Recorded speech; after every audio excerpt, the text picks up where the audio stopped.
سلسلہ شروع کریں گے. جی بسم اللہ الرحمن الرحیم. الحمدللہ رب العالمین والعاقبۃ للمتقین ولا عدوان الا علی الظالمین والصلاة والسلام علی نبینا محمد وعلی آلہ وصحبہ اجمعین. اما بعد. رب اشرح لی صدری ویسر لی امری واحلل عقدۃ من لسانی یفقہوا قولی. محترم ناظرین، اس سے پہلے ہم خلا کے متعدد مسائل پر بلکہ بیشتر مسائل پر گفتگو کر چکے ہیں بہت تفصیل کے ساتھ. آج کی اس اسٹریم میں انشاءاللہ خلا سے متعلق چند ایک مسائل، ضروری مسائل باقی ہیں، ہم ان پر گفتگو کریں گے. اس کے بعد انشاءاللہ ہم سوالات پر آئیں گے. خلا کے اندر ایک بہت اہم مسئلہ ہے خلا لینے والی عورت کی عدت کا. کیونکہ جب کوئی عورت اپنے شوہر سے جدا ہوتی ہے، چاہے وہ طلاق کے ذریعہ سے جدا ہو یا وفات کی وجہ سے جدائی ہو دونوں کے درمیان، یا خلا کی وجہ سے جدائی ہو دونوں کے درمیان، تو عورت کے اوپر عدت واجب ہوتی ہے. یہاں پر مسئلہ یہ ہے کہ اگر کوئی عورت اپنے شوہر سے خلا لیتی ہے تو کتنے دنوں تک وہ عدت گزارے گی. کیونکہ ظاہر ہے اپنے شوہر سے خلا لینے کے بعد اسے کہیں اور پر شادی کرنی ہو سکتی ہے، تو عدت کے دوران وہ عورت شادی نہیں کر سکتی ہے کسی اور سے. عدت کے کئی سارے احکام ہیں، تو اس لیے جاننا ضروری ہے کہ کتنے دنوں تک وہ خلا لینے والی عورت انتظار کرے گی، کتنے دنوں تک عدت گزارے گی. اس کا جواب یہ ہے کہ خلا لینے والی عورت کی عدت صرف ایک حیض ہے. جس ٹائم عورت نے خلا لیا ہے اس کے بعد جو اس کی اگلی ماہواری آئے گی اور ختم ہو جائے گی، تو وہی اس کی عدت، وہیں پر اس کی عدت ختم ہو جائے گی. تو اگر کسی عورت نے حالت طہر میں اپنے شوہر سے خلا لیا ہے تو جو اس کے بعد اگلی ماہواری آنے والی ہے، اس ماہواری کے آنے کے بعد، پاک ہو جانے کے بعد، غسل کر لینے کے بعد وہ عورت عدت سے باہر ہو گئی. اسی طرح سے اگر اس نے اپنے شوہر سے حالت حیض میں خلا لیا ہے، جو کہ جائز ہے حالت حیض میں بھی خلا لینا، تو یہ جس حیض کے اندر یا جس ماہواری کے اندر عورت نے خلا لیا ہے اس کا شمار نہیں ہوگا، بلکہ وہ ماہواری ختم ہوگی، اس کے بعد اس کی پاکی کی حالت آئے گی.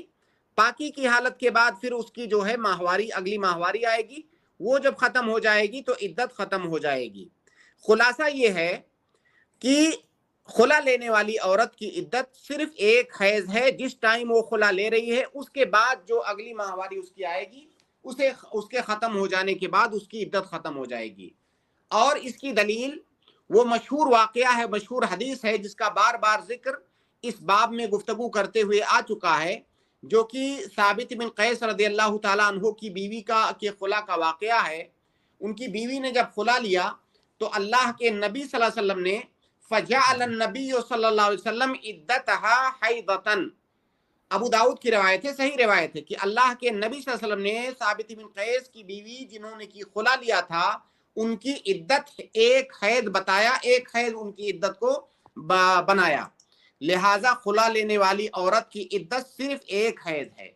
اور اس کی حکمت یہ ہے کہ وہ بیوی اپنے شوہر کے پاس رہ رہی تھی، ہو سکتا ہے وہ اسے حمل ہو، کیونکہ حمل ابتدائی ایام میں کئی دفعہ نہیں ظاہر ہوتا ہے. ہو سکتا ہے وہ عورت حمل سے ہو. جب وہ ایک ماہواری عدت گزار لے گی تو یہ بات کلیئر ہو جائے گی کہ وہ حیض سے ہے یا نہیں. کیونکہ اگر اتفاق سے وہ حیض سے ہوئی اور کہیں اور جا کر کے اس نے شادی کر لیا تو پھر اس کی وہ شادی صحیح نہیں ہوگی، کیونکہ حالت حمل میں شادی کرنا یہ جائز نہیں ہے. اسی لیے یہ کنفرم کرنا ضروری ہوتا ہے کہ کہیں وہ عورت حالت حمل میں تو نہیں ہے. اسی لیے ایک حیض وہ عدت گزارے گی، جس کو کہ استبراء رحم بولا جاتا ہے فقہا کی اصطلاح میں.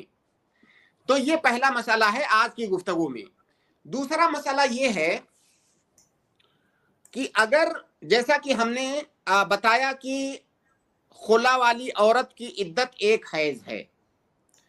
اب اگر کوئی عورت، کسی عورت کو اس کا شوہر طلاق دینا چاہتا ہے، عورت کو پتہ لگ گیا کہ میرا شوہر مجھے طلاق دینے والا ہے.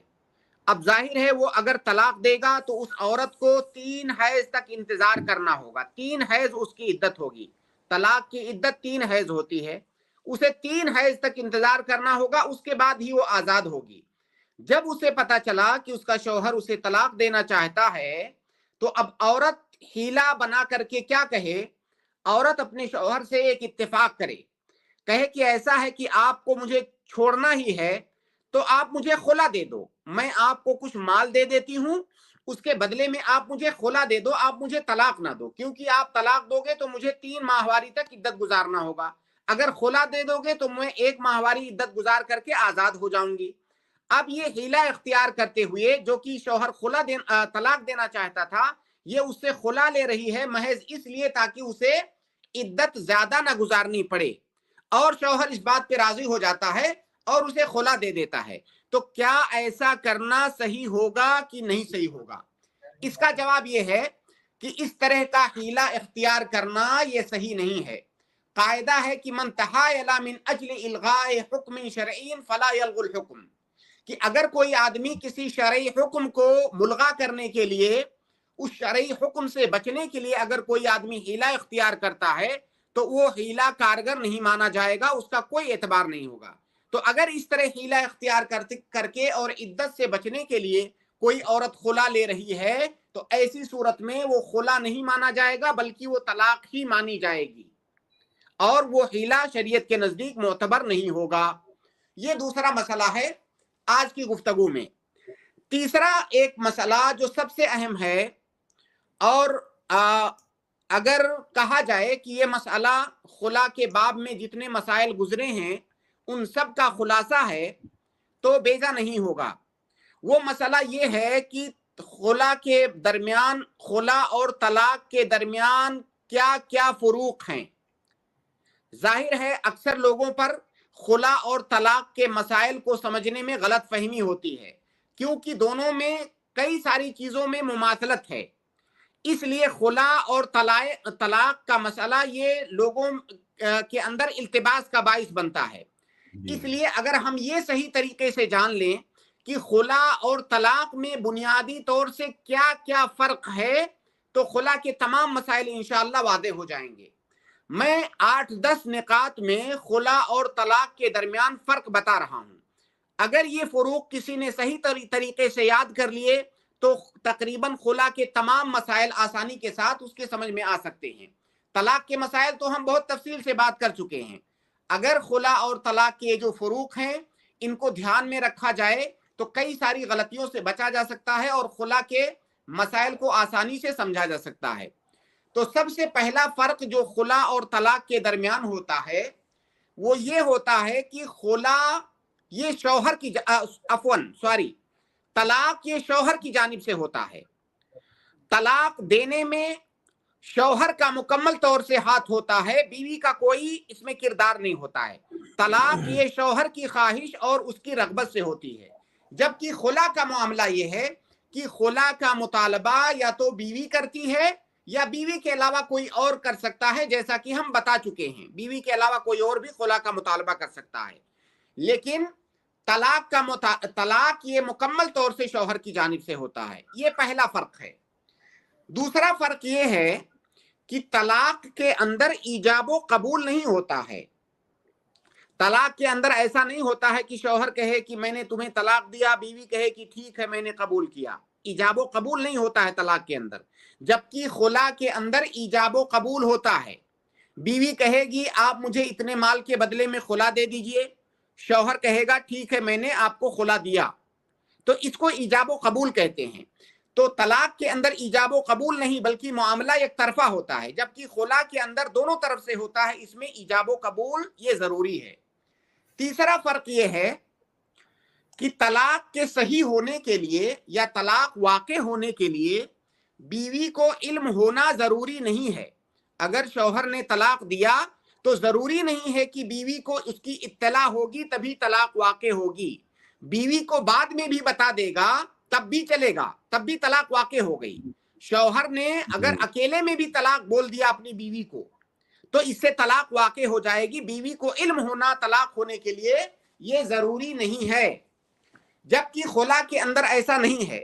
خلا کے اندر بیوی کو علم ہونا ضروری ہے، بلکہ شوہر اور بیوی دونوں کو علم ہونا ضروری ہے، کیونکہ ابھی میں نے بتایا کہ اس کے اندر ایجاب و قبول ہوتا ہے، کسی ایک طرف سے معاملہ نہیں ہو سکتا ہے، دونوں طرف سے معاملہ ہوتا ہے، اور طرفین کو، دونوں پارٹیوں کو اس کا علم ہونا اور اس پر رضامندی کا اظہار کرنا یہ ضروری ہوتا ہے. بلکہ معاملہ یہاں تک ہے کہ خلا کے اندر اتحاد مجلس شرط ہے، جیسا کہ پہلے ذکر کیا جا چکا ہے خلا کے مسائل پر بات کرتے ہوئے. جس مجلس میں بیوی خلا کا مطالبہ کرے اسی مجلس میں شوہر کو اس مطالبے کو قبول کرنا ہوگا. اگر اس مجلس سے دونوں الگ ہو گئے، بعد میں شوہر آ کے کہتا ہے کہ میں نے تمہیں خلا دیا، تو یہ خلا نہیں ہوگا. بیوی کو دوبارہ سے اپنے مطالبے کا اپنا مطالبہ رکھنا ہوگا، اسے ریپیٹ کرنا ہوگا. یہ تیسرا فرق ہے. چوتھا فرق یہ ہے کہ طلاق کے اندر کوئی عوض نہیں ہوتا ہے. شوہر نے طلاق دیا، نہ تو شوہر کوئی عوض دیتا ہے، نہ تو بیوی کوئی عوض دیتی ہے، درمیان میں کوئی مال وغیرہ نہیں ہوتا ہے. جبکہ خلا کے اندر عوض کا ہونا ضروری ہے، چاہے وہ عوض بیوی دے یا کوئی دوسرا شخص دے، لیکن شوہر اس میں عوض پائے گا. تو یہ بنیادی فرق ہے طلاق اور خلا کے درمیان. پانچواں فرق یہ ہے کہ طلاق کے بارے میں یہ بات ذکر کی جا چکی ہے کہ حالت حیض میں طلاق دینا یہ حرام ہے. اگر کوئی اپنی بیوی کو طلاق دینا چاہتا ہے تو دیکھے کہ کہیں میری بیوی حالت حیض میں تو نہیں ہے. اگر حالت حیض میں ہے تو طلاق دینا حرام ہے. اور اگر کوئی دے بھی دیتا ہے حالت حیض میں طلاق، تو صحیح قول کے مطابق وہ طلاق واقع نہیں ہوگی. اس پر ہم تفصیل سے بات کر چکے ہیں طلاق کے مسائل پر گفتگو کرتے ہوئے.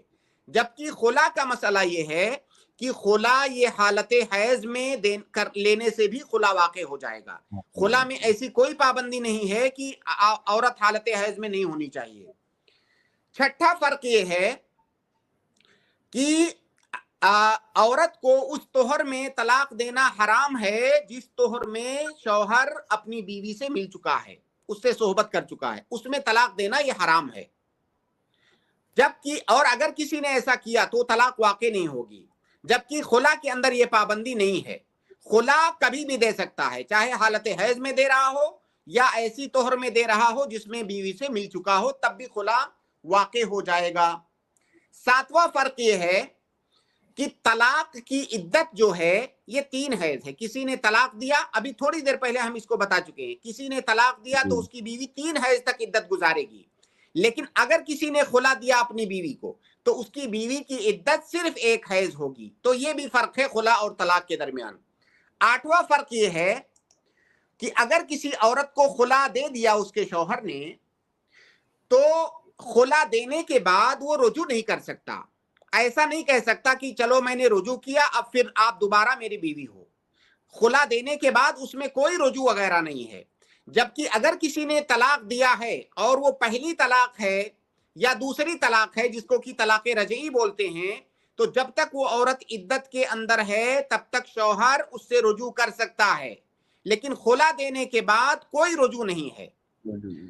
9واں فرق یہ ہے کہ جس عورت نے خلا لیا ہے اس عورت کو اس کا شوہر عدت کے دوران نہ تو نان و نفقہ دے گا، نہ گھر دے گا، اور وہ عورت اس کے ساتھ نہیں رہے گی. خلا لینے کے بعد وہ اپنے والدین کے گھر چلی جائے گی، اس شوہر کے ساتھ وہ نہیں رہے گی. شوہر کے اوپر نان و نفقہ بھی اس کا واجب نہیں ہے. جبکہ طلاق کے اندر مسئلہ یہ ہوتا ہے کہ اگر پہلی یا دوسری طلاق ہے جس کو کہ طلاق رجعی کہتے ہیں، تو ایسی صورت میں وہ عورت عدت کے دوران نان و نفقہ بھی پائے گی اور اپنے شوہر کے ساتھ رہنا اس کا ضروری ہے. جبکہ خلا کے اندر ایسا نہیں ہے، خلا کے اندر وہ خلا لینے کے بعد اپنے والدین کے گھر جائے گی. 10واں فرق یہ ہے کہ اگر کسی شوہر نے اپنی بیوی کو خلا دے دیا تو خلا دینے کے بعد رجوع تو کر نہیں سکتا ہے، لیکن اس عورت سے وہ نکاح کر سکتا ہے. 1 بار خلا دیا نکاح کر سکتا ہے، دوسری بار خلا دیا نکاح کر سکتا ہے. 10 بار 20 بار جتنی بار بھی خلا وہ دے، ہر خلا کے بعد اگر وہ چاہے اس کی بیوی راضی ہے دوبارہ شادی کرنے کے لیے تو اس سے شادی کر سکتا ہے. اس میں کوئی پابندی نہیں ہے کہ کتنی بار خلا دیا ہے. جب بھی خلا دے اور اس کے بعد دونوں راضی ہوں تو دوبارہ شادی کر کے ازدواجی رشتے میں دوبارہ بندھ سکتے ہیں. کوئی حد بندی نہیں ہے. جبکہ طلاق کے جی اندر ایسا معاملہ نہیں ہے. اگر پہلی طلاق دیا اور عدت گزر گئی اور طلاق بائن بینونہ صغریٰ واقع ہو گئی تو وہ دونوں رضامندی سے شادی کر سکتے ہیں. دوسری طلاق میں بھی شادی کر سکتے ہیں عدت گزرنے کے بعد. لیکن جیسے ہی تیسری طلاق دے گا، تیسری طلاق کے بعد اب دوبارہ اس عورت سے شادی نہیں کر سکتا. کب تک نہیں کر سکتا؟ جب تک وہ عورت کسی اور سے نکاح کر کے اس کی زوجیت میں نہ چلی جائے اور پھر وہاں سے بھی اتفاق سے اس کی جدائی ہو جائے تو پھر دوبارہ یہ پہلے شوہر سے شادی کر سکتی ہے. جبکہ خلا کے اندر معاملہ بالکل اس کے برعکس ہے. چاہے جتنی بار خلا ہو، وہ عورت اگر اپنی مرضی سے شادی کرنا چاہتی ہے پہلے شوہر سے تو اس سے شادی کر سکتی ہے. اس کی کوئی حد بندی نہیں ہے. تو تقریباً یہ 10 فروق میں نے بیان کیے خلا اور طلاق کے درمیان. یہ بنیادی فروق ہیں اور تقریباً خلا کے جتنے اہم مسائل ہیں سب کو محیط ہیں یہ فروق. لہٰذا یہ فروق اگر کوئی یاد رکھے تو انشاءاللہ بہت سارے مسائل جس میں التباس پیدا ہوتا ہے خلا کے باب میں وہ انشاءاللہ دور ہو جائے گا. اللہ رب العالمین ہم سب لوگوں کو فقہ فی الدین عطا فرمائے.